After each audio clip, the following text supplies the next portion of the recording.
Olá. Então, prontos? Vamos ouvir mais um pedacinho dessa história emocionante de A Tenda Vermelha?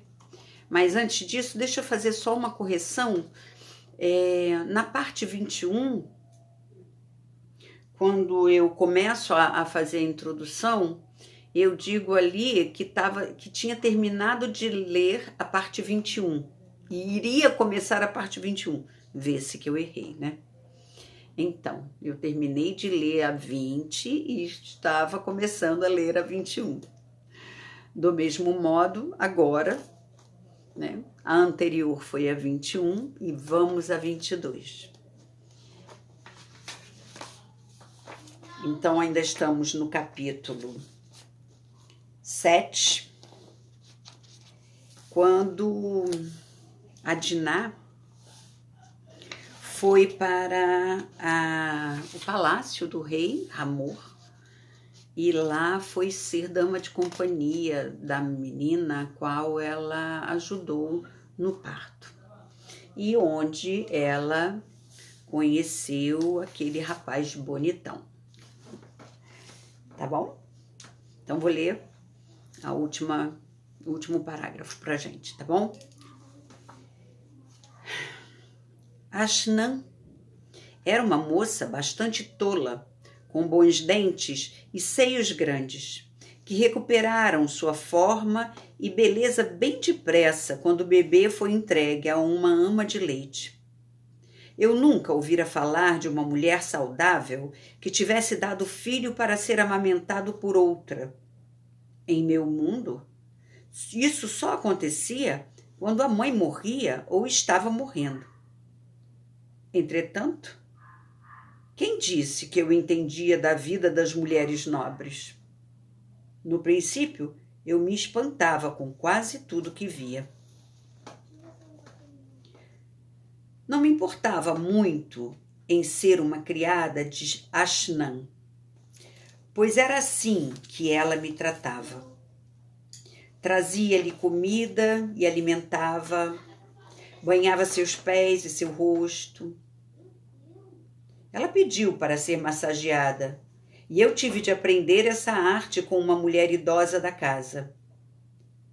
Queria pintar-se também e tagarelava sem parar, ensinando-me a aplicar quinol em torno dos meus olhos, que é cajal, né? A gente chama de cajal. Sempre que eu leio essa palavra, eu tendo a fazer essa observação para a gente, que é cajal. E a gente sabe, né? Em torno dos meus olhos, ensinando-me a aplicar cajal em torno dos meus olhos e a triturar um pó verde para pintar as pálpebras.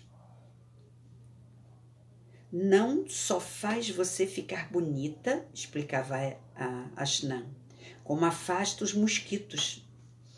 Ashnan também me ensinou o significado do tédio, uma horrível calamidade que acomete as mulheres nos palácios.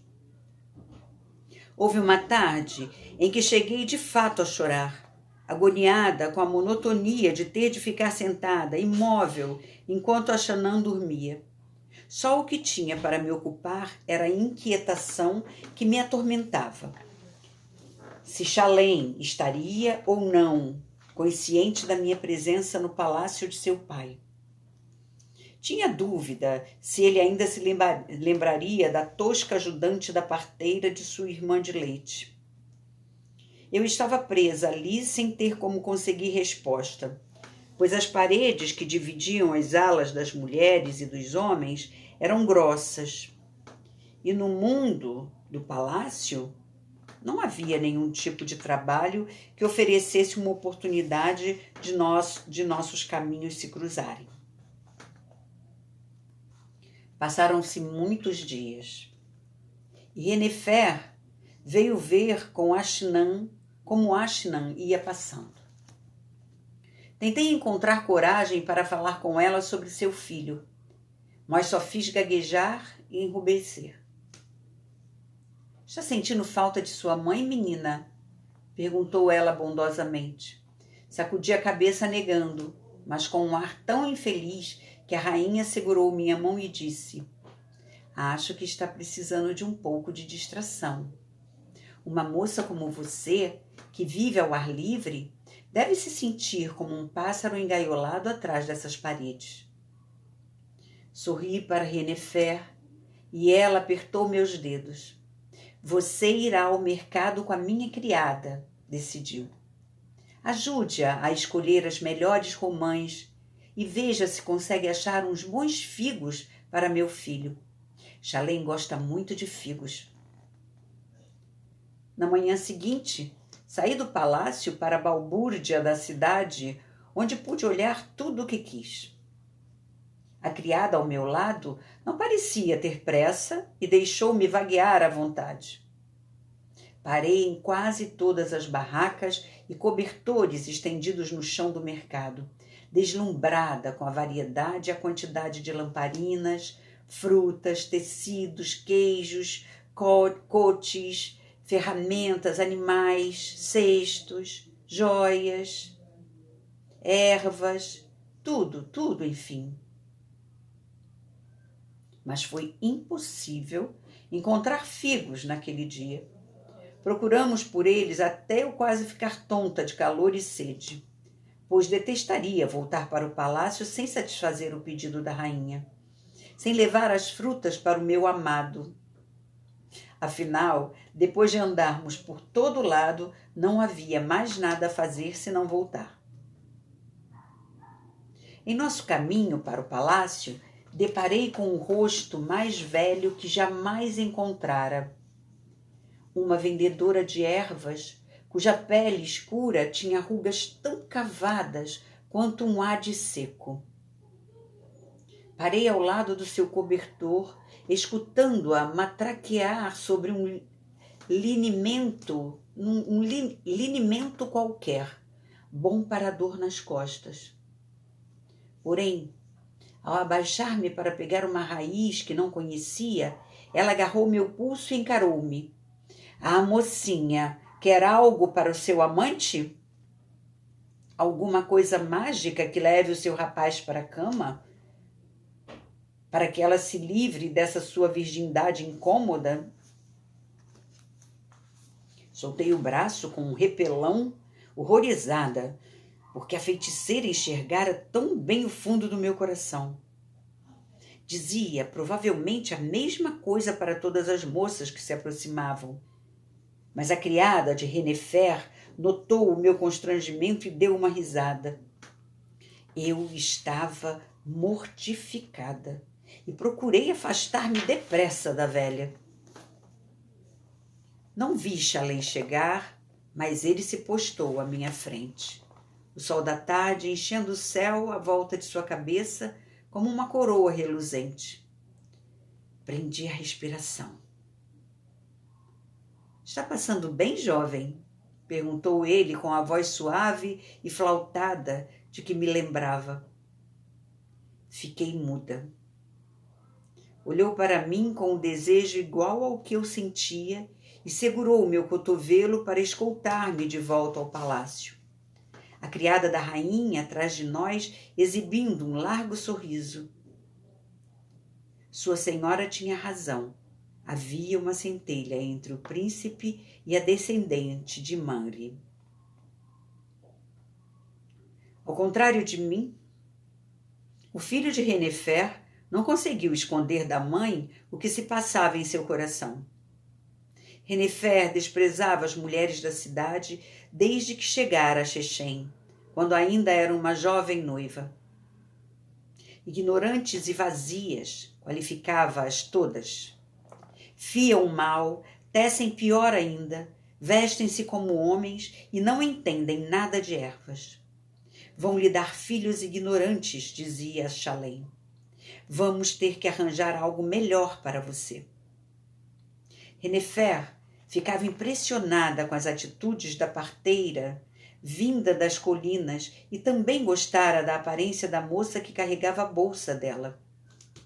Apreciou minha altura e a força de meus braços, minha coloração e a maneira como eu andava de cabeça erguida.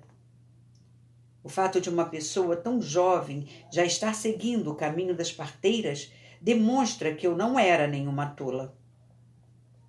Quando Raquel saiu com a rainha para descansar durante o trabalho de parto de Ashnã, Renefer obteve mais informações ao meu respeito, mas de modo tão discreto que Raquel nem desconfiou dos objetivos dela quando foi interrogada sobre minha idade, a posição ocupada por minha mãe e minhas habilidades na cozinha e no tear.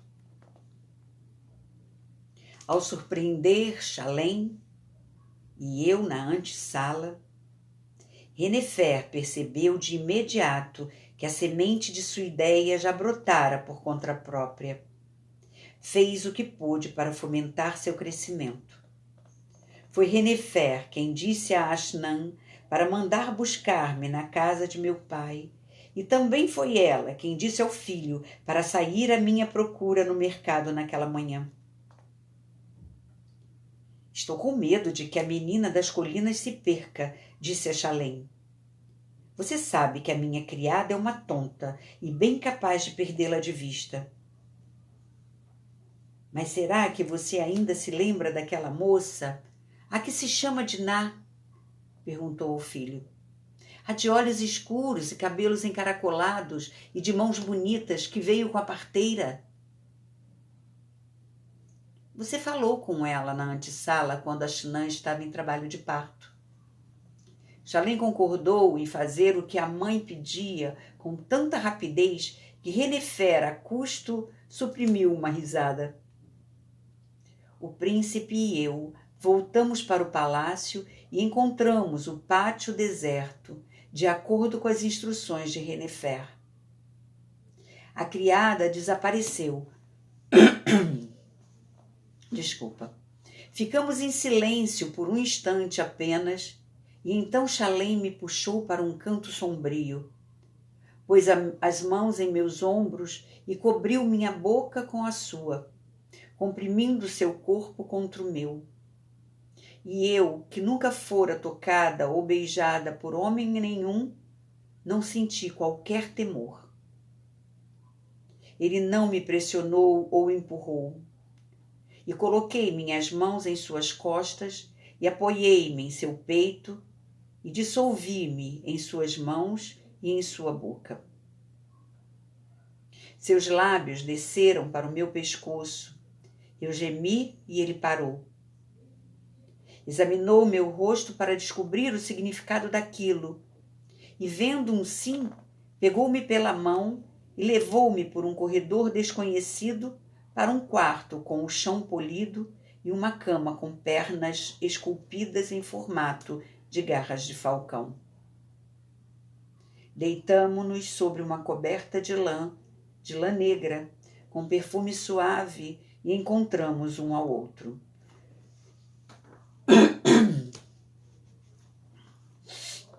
Não gritei quando ele me tomou, porque meu amado, embora fosse jovem, não se apressou.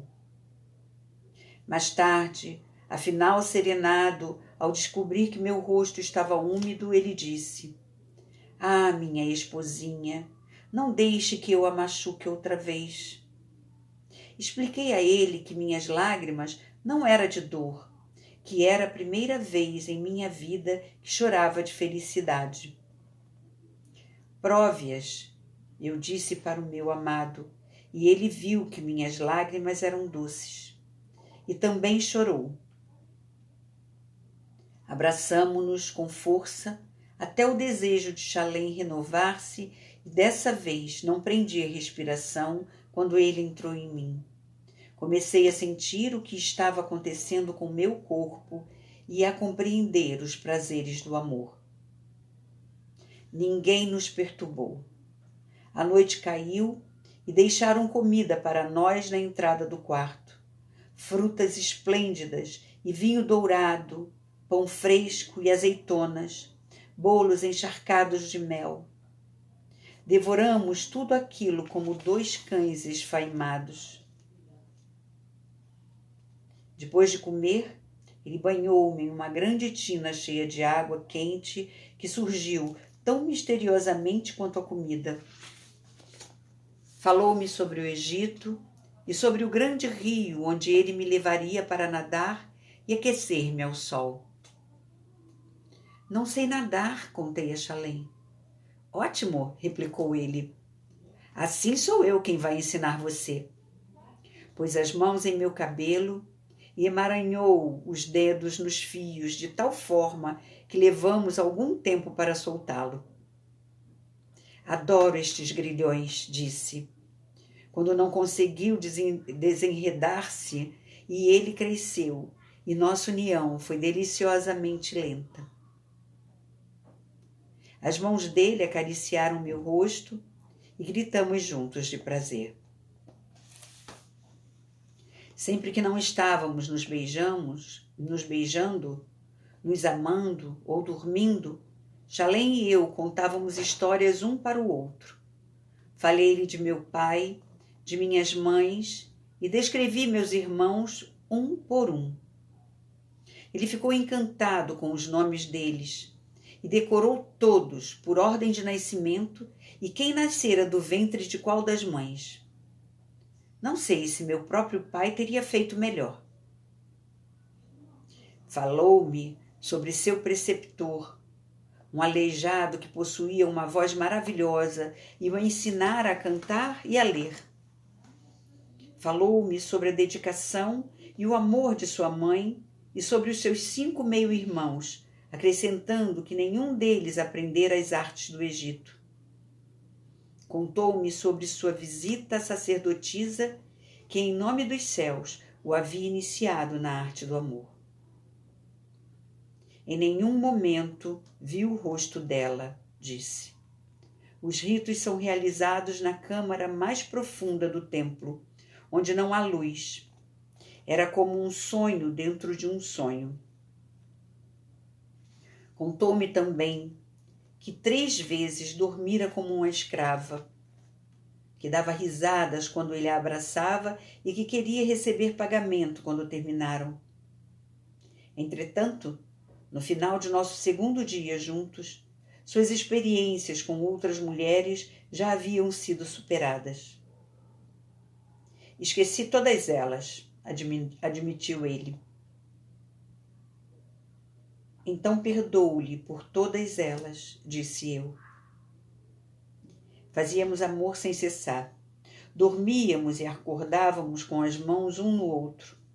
Beijávamos-nos por toda parte e aprendi o sabor dos dedos dos pés do meu amado, o cheiro de seu sexo antes e depois de nos unirmos, a umidade de seu pescoço. Permanecemos juntos como noiva e noivo por 3 dias, e só então me perguntei por que eu não fora chamada para lavar as mãos de Ashnan ou massagear suas costas. Chalem, da mesma forma, esquecera que devia sempre fazer as refeições da noite com seu pai. Renefer, porém, cuidara para que ignorássemos o que se passava no mundo e que o mundo nos deixasse em paz. Enviava comida cuidadosamente escolhida a todas as horas do dia ou da noite e determinou que os criados enchessem a banheira de Chalem com água limpa e perfumada sempre que adormecêssemos. Eu não me preocupava com o futuro. Chalem dizia que nosso amor ratificara o nosso casamento. Provocava-me a respeito do preço da noiva que levaria para o meu pai. Caixotes de moedas de ouro, camelos carregados de linho e lápis-lazuli, uma caravana de escravos, um rebanho de carneiros tão excepcionais que sua lã nunca precisava ser lavada. Você merece um resgate de rainha, sussurrava ele, enquanto mergulhávamos de volta em nossos sonhos comuns. Vou mandar construir para você uma tumba de beleza insuperável, prometia Chalem. O mundo nunca esquecerá o nome de Diná, que me julgou digno dela. Eu gostaria de ter sido igualmente audaciosa com minhas palavras. Não que eu fosse tímida. Chalem sabia que eu estava encantada com ele. cheia de gratidão e desejo por ele. Dei-lhe tudo, entreguei-me inteira a ele e esqueci-me nele. Só não sabia expressar o turbilhão de felicidade que sentia. No mesmo momento em que eu estava abraçando Chalém pela primeira vez, Levi estava saindo enfurecido do palácio, porque não lhe havia sido concedida a audiência com o rei que ele considerava lhe ser devida. Meu irmão fora enviado por minha família para saber quando eu voltaria para casa, e se lhe tivesse oferecido uma boa refeição e uma cama para passar a noite, talvez a história de minha vida fosse contada de maneira diferente. Mais tarde, conjeturei o que teria acontecido se tivesse sido Rúben ou Judá a ir me buscar. Hamor não estava disposto a encontrar-se com aquele filho de Jacó em especial, o brigão que o acusara de ludibriar a família, porque se sujeitaria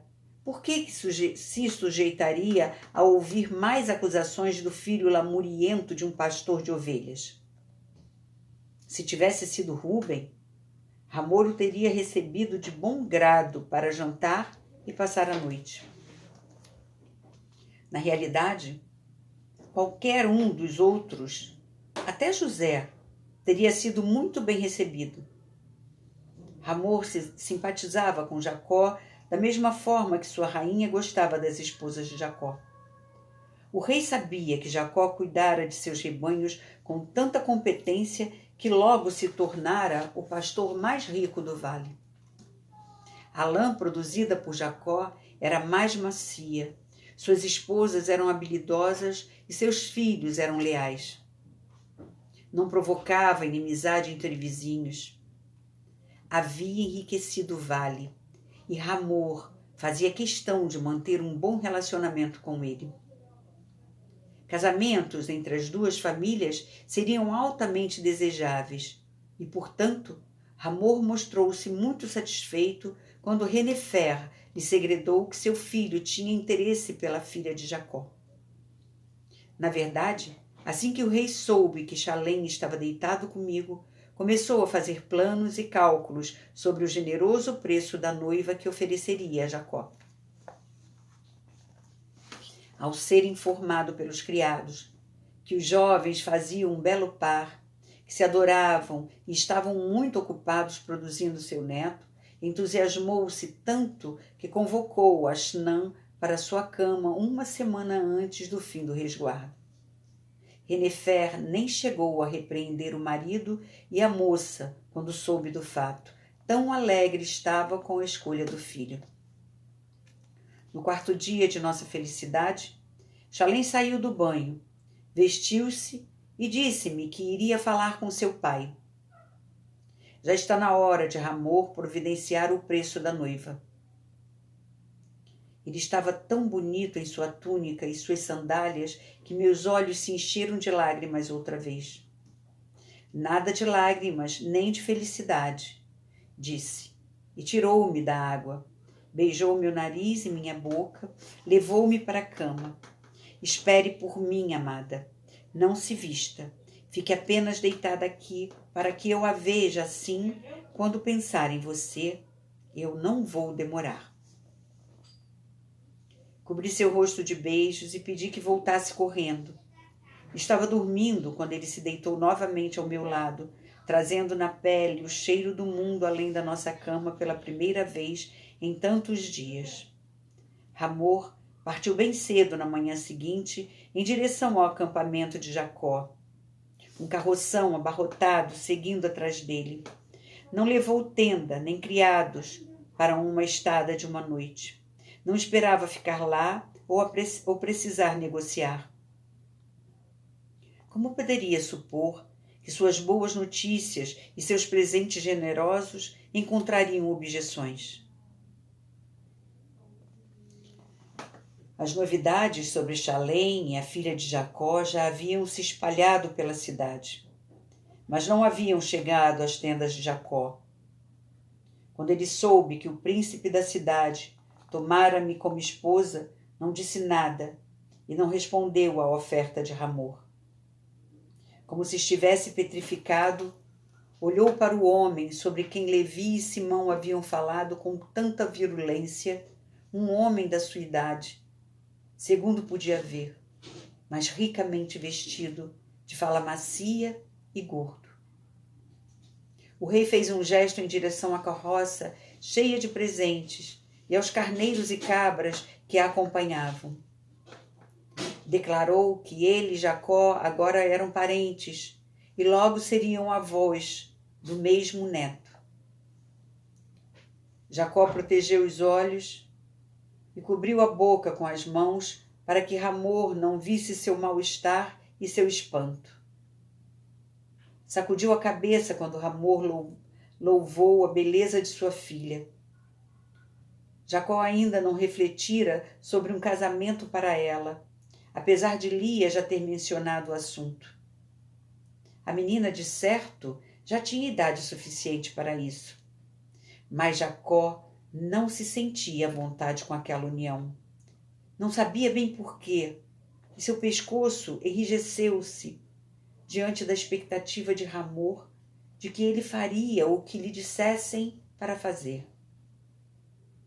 Esquadrinhou a mente em busca de uma forma de adiar a decisão, um modo de recuperar o controle. Vou discutir o assunto com meus filhos, disse ao rei, com mais veemência do que pretendia. Hamor sentiu-se melindrado. Sua filha não é mais virgem, Jacó, o rei insistiu, e, no entanto, trouxe comigo um preço da noiva digno de uma princesa egípcia virgem, mais do que meu próprio pai ofereceu por minha esposa. Isso não significa que sua filha não seja merecedora de tudo isso e de mais ainda. Diga o que deseja e terá o que pedir, pois meu filho ama a moça. E ouvi dizer que ela também está bastante contente, acrescentou ele, com um sorriso largo demais para o gosto de Jacó. Não agradou a Jacó ouvir falar tão cruamente da filha, ainda que ele não fosse capaz de se lembrar com precisão do rosto de Diná.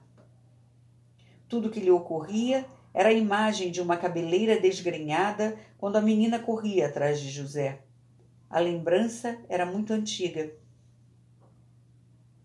Vou esperar por meus filhos, disse Jacó, e deu as costas ao rei, afastando-se como se o senhor de Xexém não fosse mais que um pastor, e deixou por conta de suas esposas receber o rei com bebidas e comidas.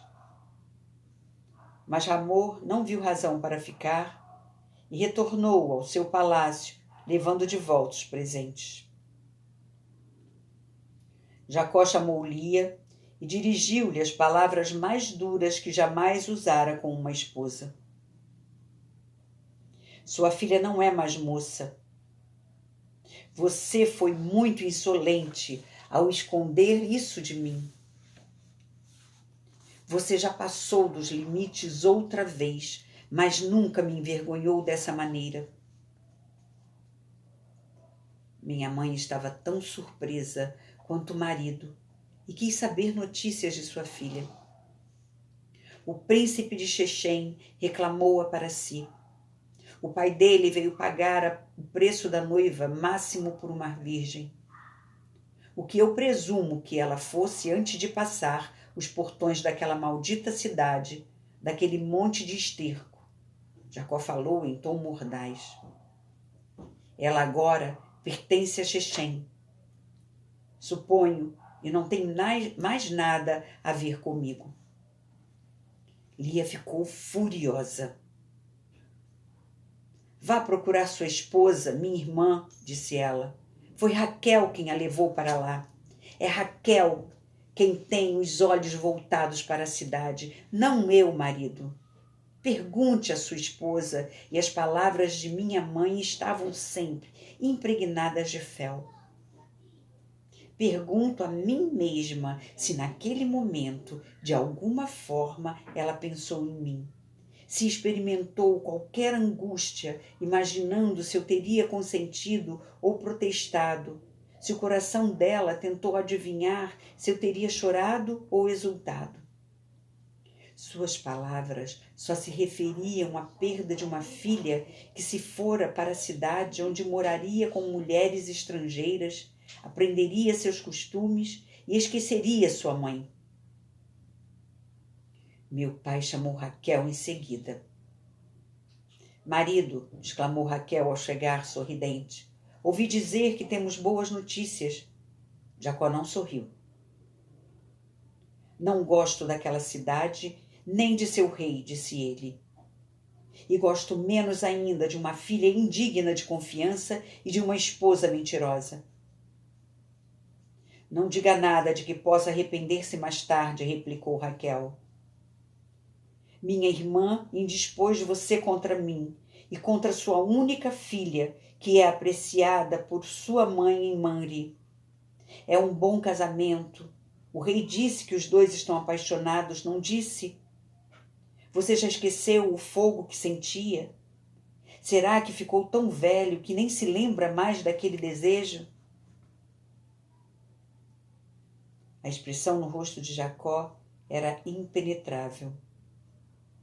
Olhou longamente para Raquel e ela sustentou o olhar. Conceda a eles a sua bênção, marido, disse Raquel. Aceite as carroças carregadas de prata e linho e dê a Ramor a boa acolhida que se deve dar a um rei. Você é o senhor aqui. Não há necessidade de esperar por ninguém. Mas Jacó resistiu à insistência de Raquel. Quando meus filhos voltarem de viagem, decidirei. Ramor não era capaz de lembrar quando fora tão maltratado. Ainda assim, mostrava-se favoravelmente disposto para com Jacó. Um bom aliado, penso eu, disse Echalém no dia seguinte, mas um inimigo a evitar. É um homem orgulhoso. Não gosta de perder o controle do destino de sua família. Estranho não ter percebido ainda que os filhos deixam de servir aos pais quando crescem. Até as filhas. Contudo, Chalém insistiu para que o pai voltasse ao acampamento o mais depressa possível. Amo essa moça, reafirmou. Ramor sorriu. Não se preocupe, a moça é sua. Nenhum pai iria querer a filha de volta em uma situação como esta. Volte para sua esposa e deixe que eu me preocupe com o pai dela. Outra semana se passou e meu marido e eu aprendemos maneiras cada vez mais sutis de nos amarmos, com carícias e demonstrações de profundo afeto. Meus pés não tocavam o chão. Eu era toda sorrisos. E então percebi um presente de casamento especial. A visita de Bilá. Minha tia apareceu no portão do palácio, perguntando por Diná, esposa de Chalém. Foi levada primeiro à presença de Renefer, que a submeteu a inúmeras perguntas sobre a relutância de Jacó em aceitar a oferta de seu marido. A rainha perguntou também sobre Lia e Raquel e disse a Bilá que ela não sairia do palácio sem presentes para a família de sua nora. Em seguida, Renefer, em pessoa, levou minha tia até mim. Meu abraço levantou do chão minha pequenina tia e cobri seu rosto escuro com dezenas de beijos. Você está radiante, disse ela quando recuou, segurando minhas mãos nas suas. Você está feliz, e sorriu. É maravilhoso que tenha encontrado tanta felicidade. Vou contar isso a Lia e ela ficará mais conformada com a situação. Minha mãe está zangada? Perguntei perplexa. Lia acha que Raquel vendeu você, que a entregou ao mal. Ela é igual a seu pai. Não confia em nada que venha da cidade e está aborrecida porque você fez sua cama dentro destes muros. Na minha opinião, porém, mais do que tudo isso, o que ela sente mesmo é falta de você. Mas vou contar a ela sobre essa luz em seus olhos, esse riso em sua boca e sua aparência de mulher. Agora que é uma esposa. Ele é bom para você, não é? Bilá perguntou, dando-me a oportunidade de elogiar meu chalé. Descobri que estava louca de vontade de contar a alguém os detalhes de minha felicidade e derramei tudo nos ouvidos atentos de Bilá. Ela bateu palmas quando me ouviu falar como uma noiva. Ah, amar e ser amada sim, suspirou. Bilá comeu em minha companhia e, sem ser vista, deu uma espiada em Chalém. Concordou que ele era bonito, mas recusou-se a encontrá-lo. Não posso falar com ele antes que meu marido faça, resistiu ela. Mas já vi o suficiente para levar de volta uma boa quantidade de informações sobre nossa filha. Pela manhã, abraçou-me e foi-se embora com Rubem, que viera trazê-la. Levava consigo o testemunho de minha felicidade para as tendas de meu pai. Mas sua voz foi abafada pelos berros de meus irmãos, que me chamaram de meretriz. E Jacó não fez nada para calar suas bocas imundas. Vamos parar aqui. Até passei dos nossos 30 minutos, fiquei empolgada. E é isso. São tantas as culturas, os costumes tão arraigados, muitas vezes tão ortodoxos, né? Que a gente pensa no quanto a gente precisa sempre ser muito flexível, né? Flexível em nossas situações, fazer como Jacó fez aqui em algum tempo, né? Querendo tomar tempo para retomar o controle e não responder na hora. Precisamos muito fazer isso para nos tornarmos mais flexíveis, né? Mais serenos. Então ficamos por aqui e nos vemos na próxima parte, que será a 23. Um grande e afetuoso abraço. Até mais ver.